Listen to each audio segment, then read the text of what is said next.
Big job, expertly delivered. I particularly was impressed with how you changed your tone going from your ravishing good looks, right? At the beginning, and this more happy-go-lucky engagement at the beginning to really slowing down the pace and the increasing the gravity as you started to talk about your parents' psychological challenges. That was only the first episode of that. You repeated the tone change multiple times. Keep that up. That was terrific. I call on Karen.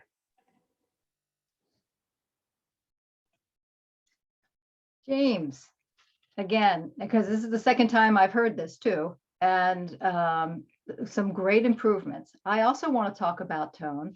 I thought towards the end, when you're starting to get into the very end of your speech, where you said, I haven't had a sip of alcohol, talking about when your first child was born and all that.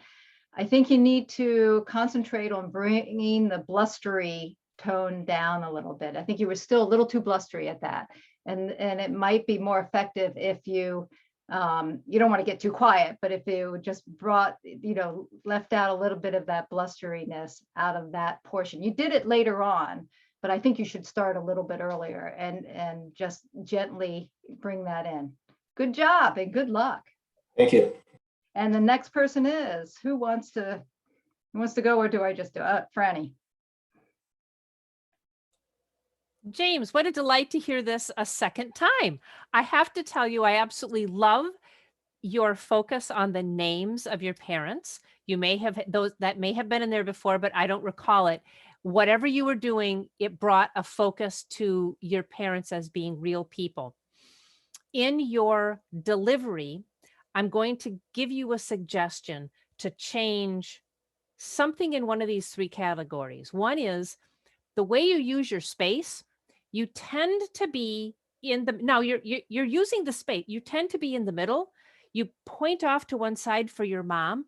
You could, if you wanted, like, just think about a change of presentation. Be on this side of the screen or this, I mean, just vary the space a little bit. That's one possibility. Another is your volume.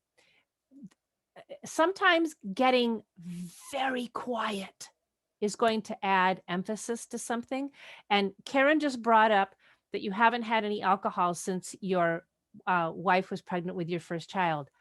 No alcohol. So you could move into the camera. You can lower that tone.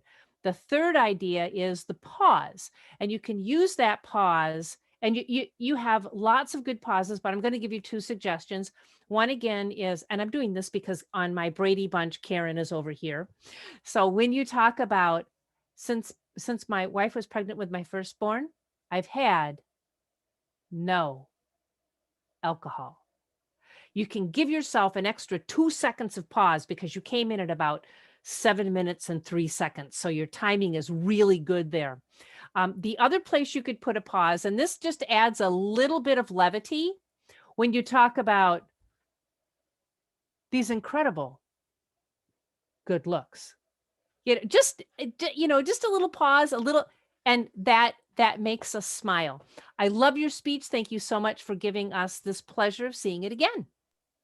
And I choose Laura Grove. Thank you, Franny. James, it was delightful to hear your speech again. I liked it even more this time than I did last time. The entire presentation was smoother and more consistent throughout. I can tell how much you've worked on it and how much more comfortable you are with the entire body of material that you present. And the whole thing just flows much more smoothly. And I can't help but wonder, you told us some lovely things about your family, your personal family right now at the beginning of your speech. And I thought, I wonder if that's one of the things I asked him for last time I heard this speech. It might have been. And so it was great. It's an interesting way to set it up. You're essentially telling us about the family that you have now, the reward that you have now, and then telling us how it came about that you achieved that reward in your life. Often speeches are done the other way around. Problem, problem, problem, problem, reward. But you said reward, problem, problem, problem, problem, problem, and this is how I got to where I am. And I liked it that way. Thank you so much for giving this speech to West Seattle Toastmasters. Thank you. And the beginning was more about what was great about me instead of about what was great in my life initially. Okay, So I did make that change at the beginning. wonderful. Thank you. Okay, I think we would like to hear next from Victoria. Thank you, Laura. James, I really enjoyed your speech. Thank you for coming to our club. I think what I really enjoyed is your presence on screen, because obviously we do have kind of limited space, but we have to use it effectively because everyone is, you're kind of in the center of everyone's screen. And I really liked that. And I liked your overall eye contact, but I did notice, and I think I counted maybe 3 times that you looked what I believe is to your left.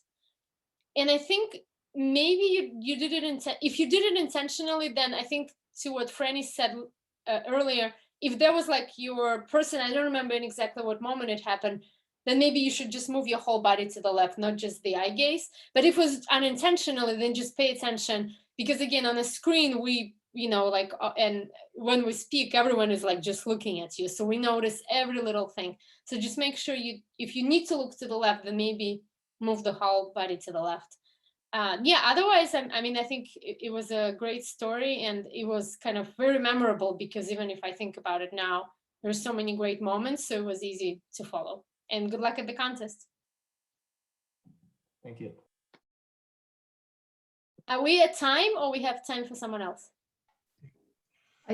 I think, Randy, we should probably wrap this up. Yes, if you have further comments, please send them to James in text, okay? Because he's gonna really knock people's socks off tomorrow, but we want him to knock as many socks as possible. So thank you for all your comments and feedback.